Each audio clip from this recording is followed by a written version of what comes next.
Now, as far as this issue that has come, which I told you, that 12 cartoons were made of Prophet Muhammad Sallallahu Alaihi Wasallam on the 30th of September in one of the newspapers, which was mainly restricted to Denmark. When it was done, they went to the Prime Minister, the people got together, the Muslim clerics got together, the Muslim ambassadors got together. After about 3 weeks, they went to the Prime Minister and they told him that what this is wrong, this is defamation, it's not wrong. The Prime Minister took it very lightly. He did not take any action. Actually, there was no response. Okay, he said, but no response at all. On the 20th of January, after 3 months, the same thing was reprinted in Norway. Many Muslims told me from abroad, Zakir bhai, is it right that we are taking so much demonstration, should we do or not, and etc., etc. So I said, see, if you don't nip at the bud, it will grow. Now, after checking up the news, we come to know this thing did not take place in January, it took place on 30th of September, and the Muslims in a peaceful way, they went to the Prime Minister. But he said, this is freedom of speech, now what can I do? And he didn't give any response. Now, when this article was picked up by another European country, Norway, and reprinted the same thing on 20th of January, then 4 German newspapers again reprinted the same caricature of the Prophet defaming him. I cannot describe all. It will be wrong for me to repeat also. Certain things I can say, that they showed him wearing a helmet like a time bomb and then having sword and etc., etc. Everything I can't say. So the thing is that it was reprinted first in Norway. After that, the big hue and cry, and immediately in German, 4 newspapers in Germany did it. Then in France they did it. Then in Hungary they did it. In this meantime, immediately within a week's time, there was response from Muslim community almost throughout the world, mashallah. And the responses that took place, mashallah, in all 6 categories. First, there were reply. You find reply on the internet, you find reply in the magazines, you find reply on the satellite channel, mashallah. Very good response. Then on the second level, demonstration peacefully in many parts. Peacefully demonstrated in many parts. Pakistan, Bangladesh, Indonesia, Gulf countries, peaceful demonstration. The third one, taking legal action. Alhamdulillah, in Saudi Arabia, there are more than 500 lawyers who are thinking of appointing a committee internationally. In future, if anyone defames Islam or the Prophet, we will file international suit. This was the third strategy. Fourth strategy was having an economic embargo, and mashallah, the economic pressure. Immediately, on statistics, the Middle East countries have banned the products of Denmark. Kuwait alone, every year, on an annual, $170 million of import from Denmark. Denmark exports $170 million every year to Kuwait alone. Middle East alone, it is more than $800 million. Some statistics say $1 billion a year. Now imagine more than $800 million loss for Denmark every year. It's a big loss. The economy of Denmark it's a small country. It mainly deals in the dairy products of milk, etc. Only in the Middle East, not talking about the Muslim countries all put together. Muslim countries all put together will be billions of dollars. Only the Middle East countries, and immediately in supermarkets, we found that the supermarket, the people who owned, they immediately said they put that dairy products from Denmark banned. Not that they went in loss. People bought some other product, but not of Denmark. But Denmark went in loss. So immediately what they did, that the dairy product committee in Denmark, they went to the Prime Minister. They went to the newspaper. That what's happening. So now there's apology from the newspaper, belated, after so many months. If you analyze the apology that came, mainly because of this economic embargo, in the Arabic and English was very clear. But in Denmark newspaper it was slightly, the translation was. So again, the Prime Minister also gave a half-hearted apology.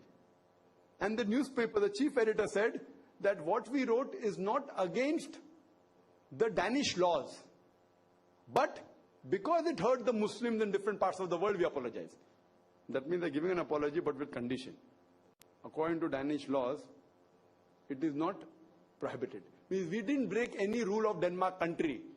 But because it hurt millions of Muslims throughout the world, we are sorry for that. For example, if any religion rape is allowed, and if I rape anyone's sister and say, that see, in my religion raping is allowed, but I'm sorry if I hurt you. I mean, you can't say in my country it's allowed. If it is wrong for humanity, it is wrong. Whether it's there in your religion or not. Whether it's there in your country or not. So imagine someone says, my religion raping a woman is allowed, and I rape your mother, and I rape your sister, and I rape your wife. If you felt hurt, I'm sorry. Is it logical? No. What is wrong for human beings is wrong.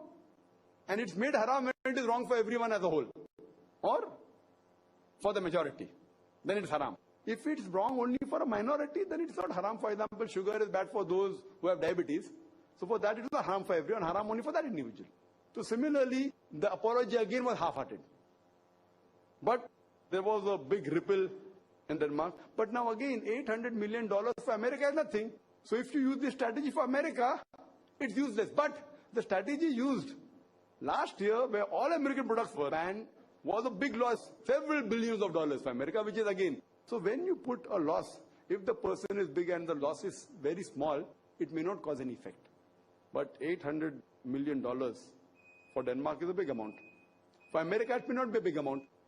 So when you use a strategy of putting any economic embargo, or banning any product, like if, for example, we say that let's ban the Denmark products in India, it will hardly cause any loss. It will not even cause a scratch to the economy of Denmark. Though India is a big country, 1 billion people, Muslims, maybe 160, 180 million, because they aren't big consumers of Denmark product. But Middle East is. One of the major exports goes to Middle East. So depending upon the strategy, this strategy did work very well. Immediately, there was reaction, there was apology, etc. As far as political thing is concerned, the fifth strategy, political. Many of the Muslim countries, they objected. The Muslim ambassadors, they went on the 20th of October and told the Prime Minister what this is wrong. But he thought that Muslim country. Now what has happened? Immediately Saudi Arabia has taken its ambassador back. They called the ambassador from Denmark saying we don't want there, immediately. And many Muslim countries are demanding that we don't want the embassy of Denmark in our country. Now there's a political pressure. So now they're apologizing, they're saying sorry. So alhamdulillah, summa alhamdulillah, reaction of the Muslim community throughout the world was alhamdulillah. Using the last strategy, violence. There was in some countries like in Indonesia, they barged into the embassy of Denmark, they broke their windows, they threw rotten eggs and tomatoes. In Iraq, they took the Denmark flag and they stamped on it, they burnt it. Yahan tak ki theek hai, right, wrong. But somewhere in Palestine, they kidnapped a German thinking that he is a person from Denmark and gave a death threat, etc. But they came to know it was German, so they gave to the police of Palestine. In some places, like in London, they took a big banner that if you don't stop it, 7/7 will take place again in London, indicating that a suicide bombing will take place. Which I feel that this is now again going outside the fold of Islam. The sixth strategy part of it. Other 5 strategies, alhamdulillah. Sixth, little bit burning of flags.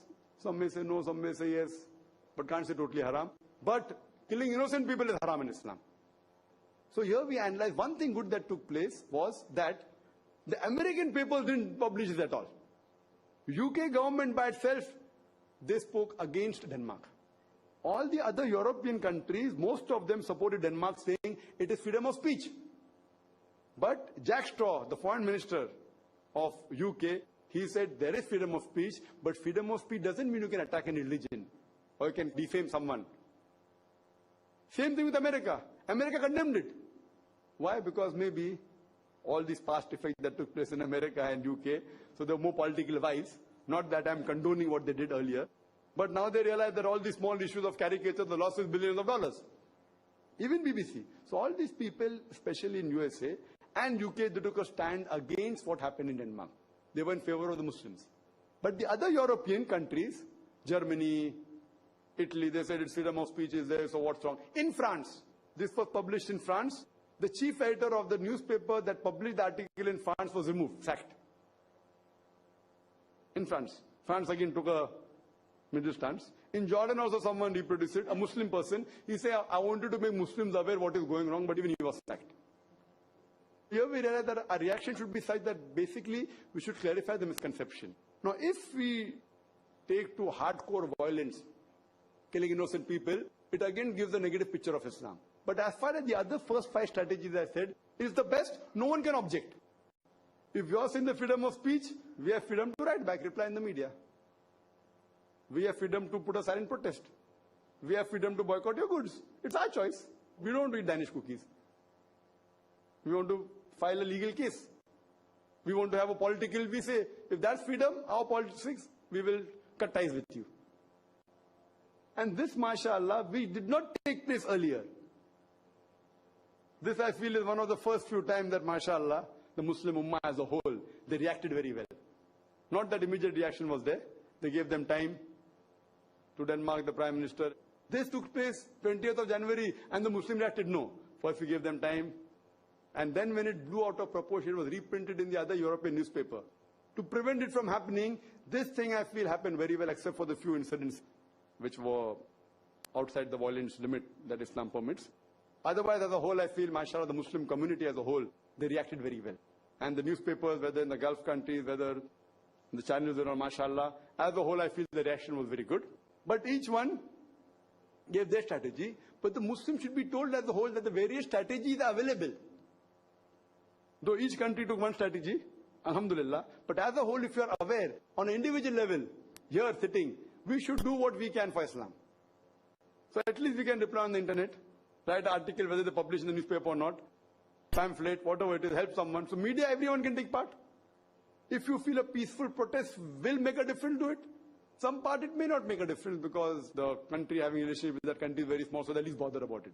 But if the economic thing is there, then they're bothered that the embassy should function properly, there should not be any backlash. So seeing all this scenario, if we take the strategy and give a reply, inshallah, we'll see to it that we will be able to clarify the misconception in the right way and promote Islam in the right way. Hope that answers the question.